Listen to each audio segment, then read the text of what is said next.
Hi everyone. How digital is the German metal scrap industry? What are the challenges that the industry faces and how digitalization can help the metal scrap industry in Germany? In this episode, we will cover these topics with Jörg Jacob. I am quite excited, not only because I don't have that much experience in that industry, but also Jörg is an HHL alumni, and it will be the fifth HHL alumni taking part in my Digital Mittelstand podcast series. Hi, my name is Jan, and I am the founder of 360 Digital Transformation, where we help small and medium businesses, so Mittelstand, to optimize, digitalize, and automate their business-specific processes. Without any further ado.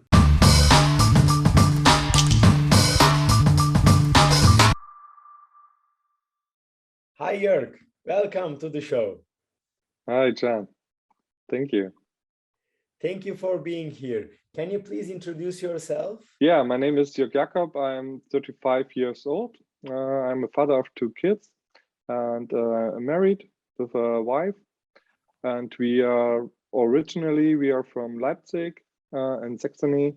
And today, yes, since more than half a year, 1.5 years, we are in nearby Ingolstadt, Bayern. Yeah, and they are working in the scrap industry. So we are part of the circular economy and doing, I would say, important business today. So recycling and this stuff is so important, much one of the important topics, I would say. And at the moment I'm CEO of, you can say a Mittelstand company. And I'm coming from a small Mittelstand, small Mittelstand. You always say Mittelstand, yeah. So I used to do it the same.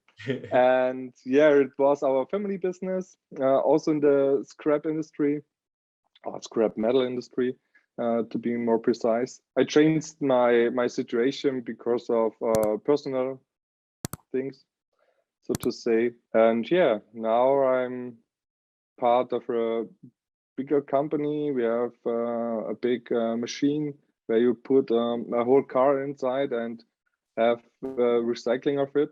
So yeah, that's what I'm doing and what I'm at the moment. Yeah, great.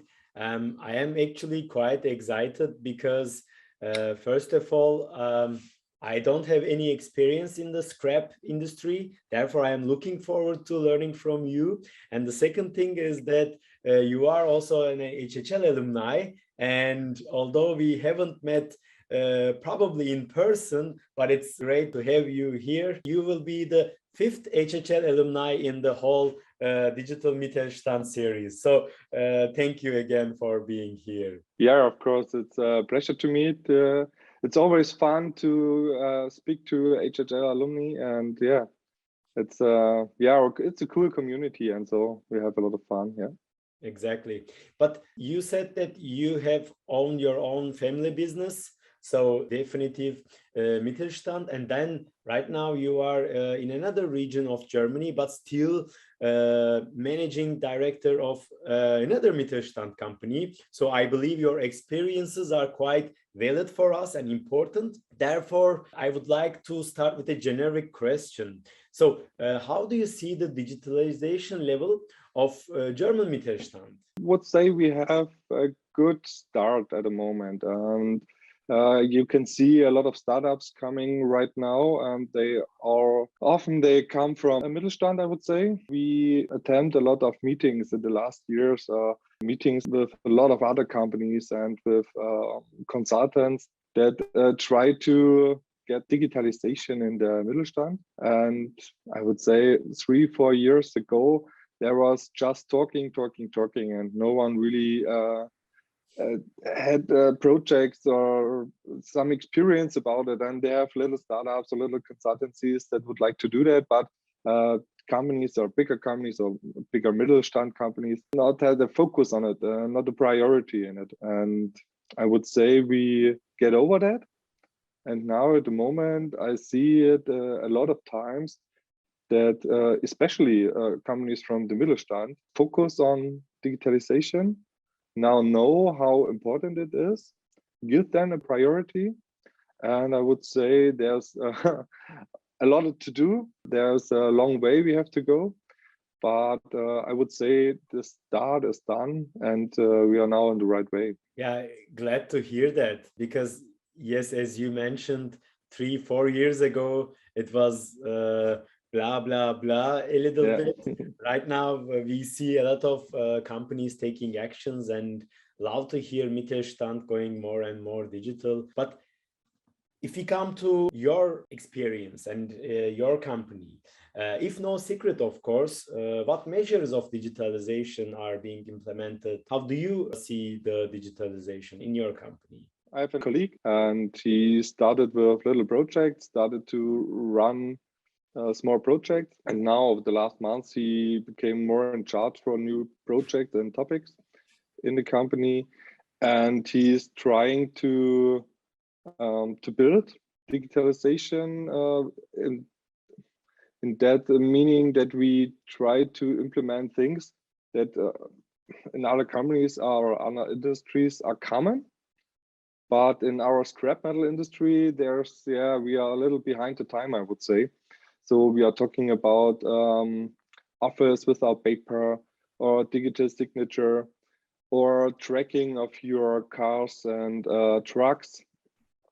And especially in our company, we are trying to implement a portal where you have, as a customer, the opportunities to get your documents, to have statistics about your scrap, to get in contact or send us a request for an offer or a container or something like that. And that's really common all over the industry, but not so common in our industry. And these are points that we try to implement at the moment and try to get forward. So we really would like to use more digitalization to have an offer for our customer that's not the same as all others. And so we try to be more effective in our daily work. Yeah, thank you for the explanation. And as far as I understand, you already have a big milestone assigning a special employee for digitalization projects. That's generally, it's done not assigning a special person, but as a common project. Therefore, it has less efficiency to my observations. But when you give an ownership to someone that, hey, this is your responsibility, you take this project and make it work as you already did, we see that with the ownership, it's more effective. And although I don't have much experiences in the metal scrap industry, it's no-brainer that it's very physical work. So you have to take the scrap and you have to bring it to somewhere and you have to press it. And you still have something very physical as the outcome. So recycled material. So you are not basically offering services that could be digitalized like a consultancy. We could do this session online or we could do it in person, but it's not 100% digitalizable service. Therefore, I do understand why the metal scrap industry is slightly back, but that doesn't mean that, as you give examples, there are opportunities for digitalization to accelerate the industry. But in this moment, would you give us some use cases how from the actions that you take, your company benefited? You could do it, give examples from your old business, existing business, but let's talk about the benefits. Okay, then I would start with my old business. So because when I came there, we were really a non-digitalization digital company. So what did I do? I came there and observed that we had a lot of opportunities. And so I started to buy a new ERP system.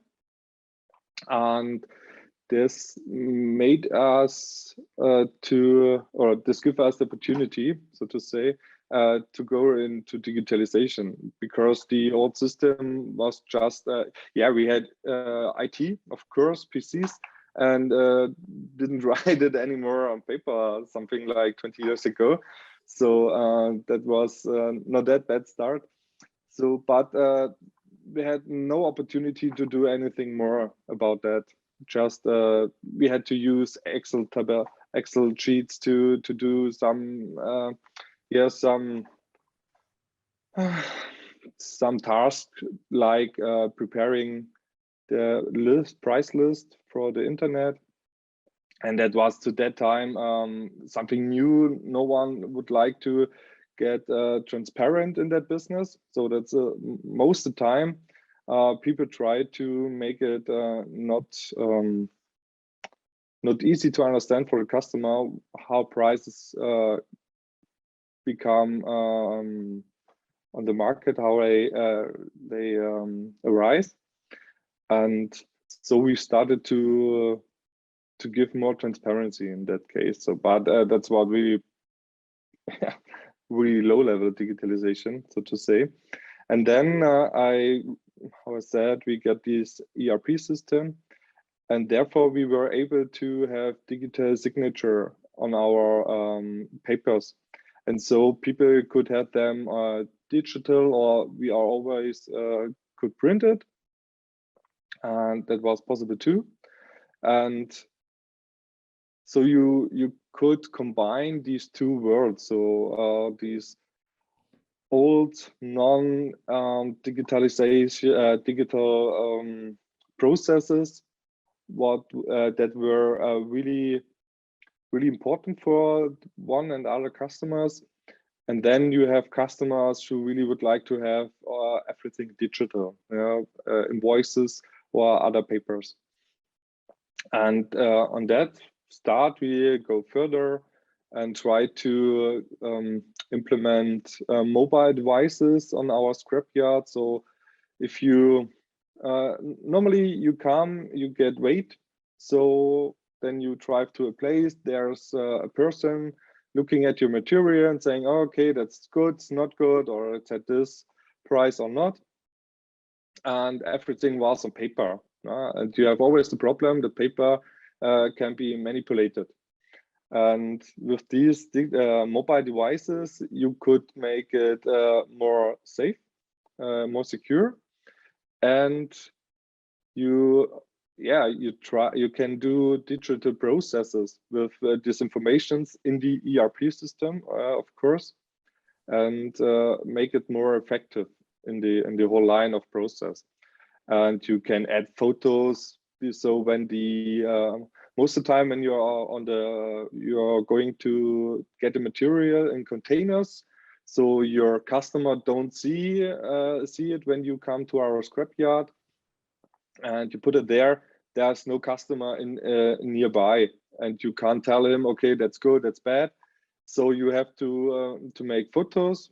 So in the after that, when some days are gone and he's becoming the papers, the invoice, or the papers for the money, so to say, then he often has questions, and you can then say, yeah, it was a bad quality, and here I have some photos, I can email it to you, and so everything is fine, everything is good. In history, that was really always a discussion with the customer. He's saying, I sent you good material, you say it's bad material, I don't believe you, and so on and so on. Yeah, that's a really big part of it. And then you can do statistics with all these data, and you have the opportunity to look how it works, your business, how your KPIs are, and so on and so on. Everything that's so normal. When you look at the other industries, but at this moment when I started, I would say 10 years ago, in our business, that was something new. Funny to say. So, and in the now new company, like I told some minutes before, we're trying to get a portal And then you have as a customer with not scrap metal, but with scrap that's non-metal, you have the problem on your side that you not your side, not your the mobile side, Baustelle. Yeah. There you have the problem that you have to separate material. It's forbidden to put it all together, Yeah. and you need reasons. You have to declare why you were not able to separate them. So in the new portal, there you're able to go inside and document it. Like you can write down that there's no place for more than one container, especially, or Yeah. the whole amount of the scrap is too little and there's no make no sense to separate it. So, and then at the end of the year, if someone is coming and looking for that, you can say, okay, print it. There I have my documentation. I can give it outside and everything is fine. I have no problem. So, and that would really a benefit for the customer, as he at the moment needs to do the work for himself.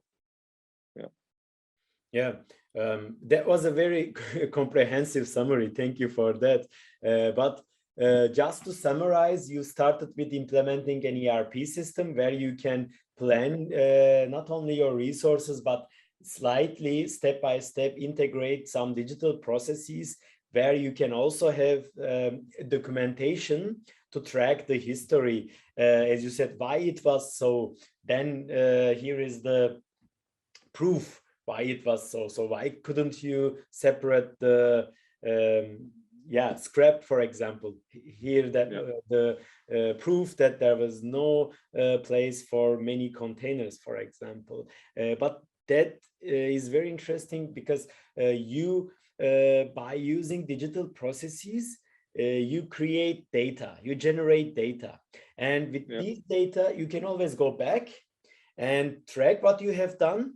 But also for future, you can make also predictions. And as you said, you can track your KPIs, you can monitor your performance, but also you can make better predictions for future. That's also great examples of digitalization. And I really like what you guys do because it's not like small steps.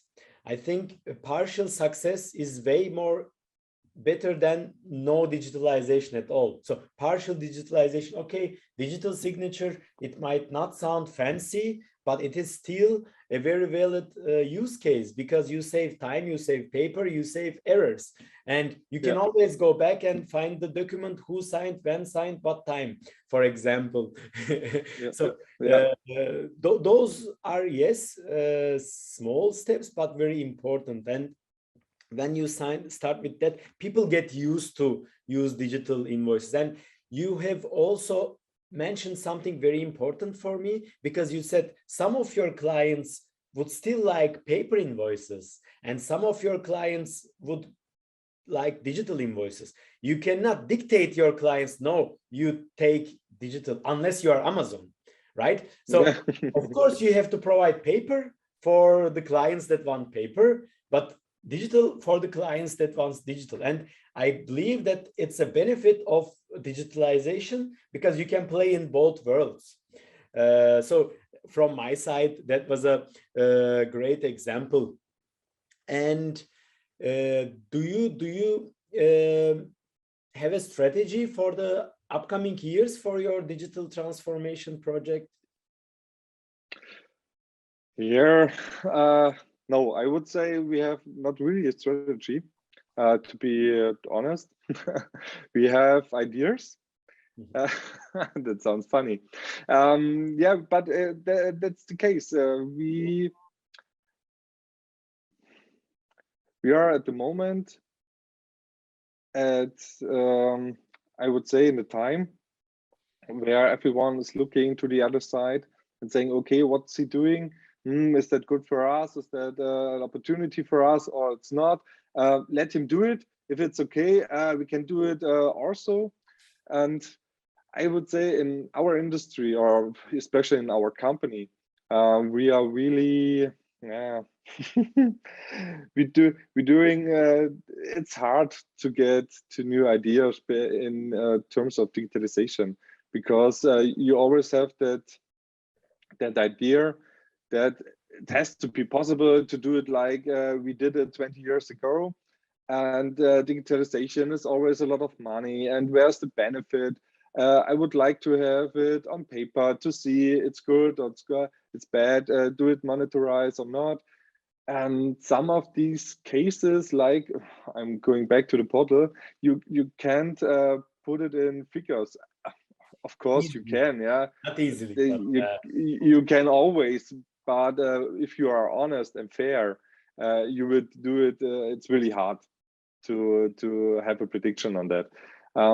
But I would say at the moment we are more in that cases that we think we have to go further and doing more than others to have to offer different to have a different offer to our customer, to have differences in our processes, to be more on the edge of the business. So, and I would say we, yeah, the strategy is to get to the point that we are we have an advantage to our competitors, because at the moment, especially with companies that are not original from the scrap metal industry, they are only from the non-metal scrap industry. They, I would say, are further than we, because they 3, 4, 5, 6 years ago they understand to not doing only non-metal scrap, also doing scrap metal scrap. And I would say our scrap metal dealers did it 1 or 2 years ago. They decided to go more into other resources, so to say, other scrap. And it's the same for digitalization. So these non-metal scrap dealers are, I would say, 2 or 3 years further than we are. And so that's our task today, to get the difference, to go on their level and to go further in this future. Yeah, that's our business, I would say. That's the beauty of digitalization. With regular experience, it's so difficult to outperform another companies. Let's say you are coming from metal scrap industry, you are there 30 years, and in 5 years I won't be probably able to outperform you with my experience. However, I can outperform you with my digitalization and processes. So yes, you might be a couple of years back right now, but with a so accelerated digitalization project, you can easily overtake them, because that's the beauty of digitalization. And I always say the German Mittelstand has a very deep know-how of their industry. What's going on? What are the competitors doing? They have a great know-how of years and years and years. And actually, they are also good in research and development, right? For the patents and what they do. And that's the beauty of digitalization. When you combine these two powers, then it's exponential. So therefore, we have a rocket here. But yeah, I mean, it's not that possible. But in a traditional way, it would be really difficult when they try to outperform you with only the know-how. Then, because you have, let's say, 30 years, they have less, and that's so difficult. So therefore, you have the advantage, and you have the chance to convert it into with a digitalization project to further level. But Jörg, thank you. It was really helpful. But my last question to you is, what's your top suggestion for other Mittelstand owners? Because you were an owner, and Right now, you're the managing director, so you are from the both sides. And what would be your top suggestion to other Mittelstand owners and managers to apply right away? To be fair, I would say it's already said by a lot of consultancies and other people that are in the digitalization more deep than I. But what I can say is we have to give it the top priority. So if you think you will be able in the next years to do your business as you do it the last 20 years, I would say that's very, very dangerous.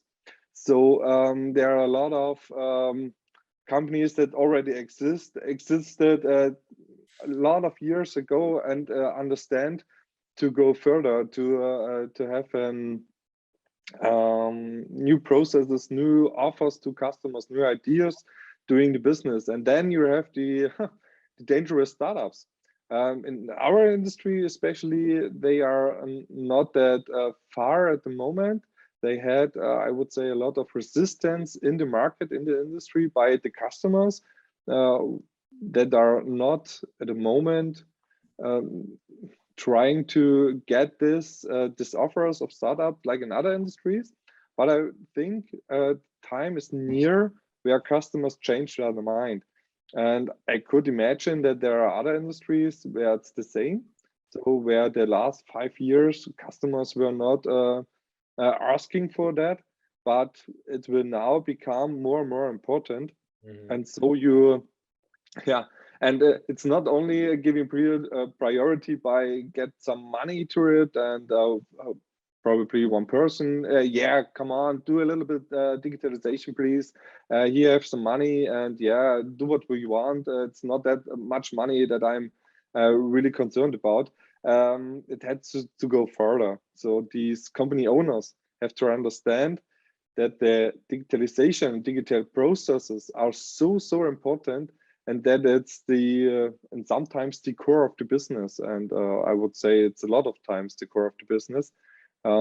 If not yet, then in the near future.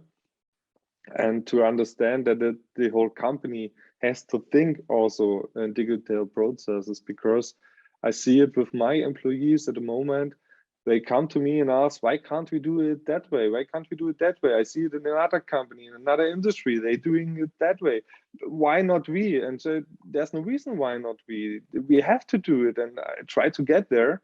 And I think, yeah, the company owners and the top level of management had to understand that's so much important. Like I would say, we are dealers, so our employees that going to the customer and trying to get the materials are the base, because when we have no material, we have no business. But I would say at the same level, there's digital processes, and this is so important to understand for the companies, that these ERP systems, these apps, and everything you can use today are the same level of importance than the normal operating business you are driving at. Yeah.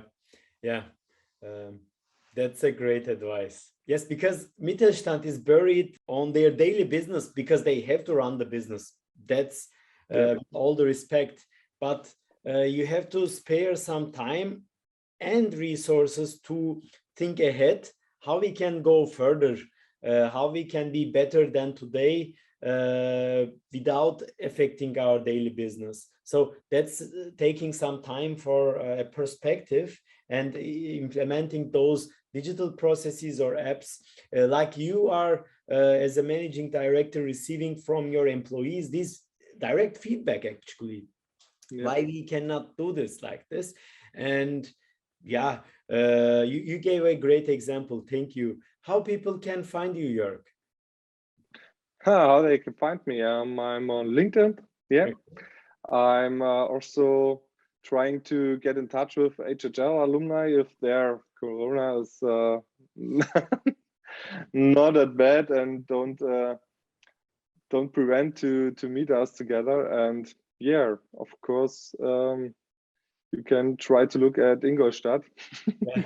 If you see me in the shop or restaurant, no, of course. Yeah, get in touch by LinkedIn and co. Yeah, that's perfect.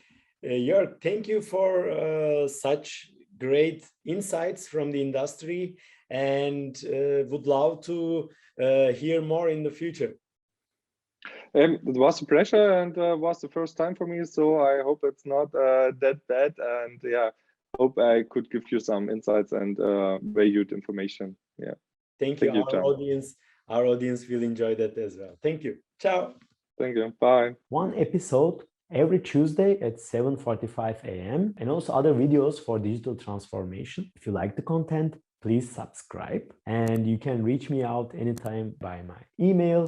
Here it is. And thank you for visiting my channel.